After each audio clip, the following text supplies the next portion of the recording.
Il y a un indicateur extrêmement puissant qu'on utilise beaucoup dans la finance tradi, mais très peu, voire même pas du tout dans la crypto, et c'est totalement à tort, c'est les points pivots. C'est le niveau violet que vous voyez ici, et ça marche extrêmement bien, je vais vous le prouver, puisqu'on va regarder le tout début de Bitcoin, on est sur Bitstamp ici, et vous allez voir que c'est un niveau qui fonctionne extrêmement bien, très très facile à lire, pas besoin d'être pro dans l'analyse technique ou quoi, mais simplement ça nous donne une très très bonne tendance pour l'année, et ça marche vraiment très très bien. Vous allez voir qu'on est globalement sur du 100% de réussite. On voit donc là, on est en 2012, on était sous le point pivot, on voit qu'on passe rapidement au-dessus, on reteste, et derrière on explose complètement à la hausse. Donc dès qu'on passe au-dessus du niveau du point pivot en annuel, c'est quelque chose de souvent de très très très très haussier, et à l'inverse très baissier. Vous allez voir ça.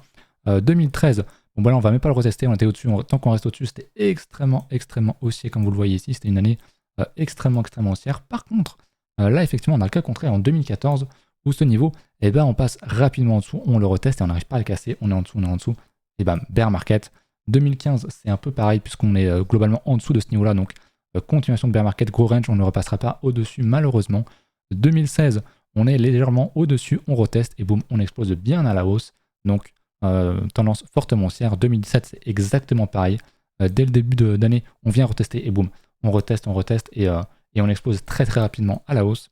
2018, c'est un peu pareil, dans le cas baissier, où en fait on était un peu au-dessus, on casse à la baisse, on reteste à la baisse, et là, gros bear market que vous connaissez.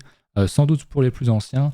2019, c'était un peu plus spécial, puisque 2019, on avait ouvert quand même bien en dessous du point pivot annuel. On est repassé un peu au-dessus, mais au final, on a fait que range au-dessus, donc pas terrible, mais le fait est quand même que on finit quand même par repasser bien au-dessus, et on va clôturer l'année extrêmement haut, à plus de quasiment 40 000 $, même un peu plus de 40 000 $.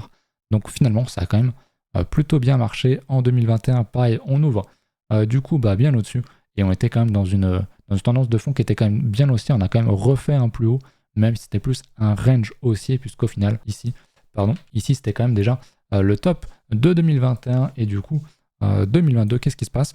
On ouvre sur le point pivot, à la baisse, on reteste, et derrière, bear market, effectivement.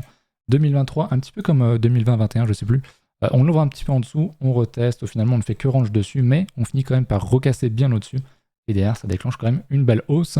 2024, on était au-dessus du point pivot, on n'est même pas venu rechercher ce niveau pour le retester, on explose totalement à la hausse jusqu'à fin d'année, on a atteint les plus de 100 000 $, et cette année du coup, qu'est-ce qui se passe en 2025? Vous voyez qu'on était au-dessus, on reteste et on repasse bien au-dessus. Donc pour moi, pour l'instant, c'est un signal qui est extrêmement haussier tant qu'on ne vient pas retester encore une fois ce niveau, ce pivot annuel à 80 000 $ et qu'on ne va pas en dessous.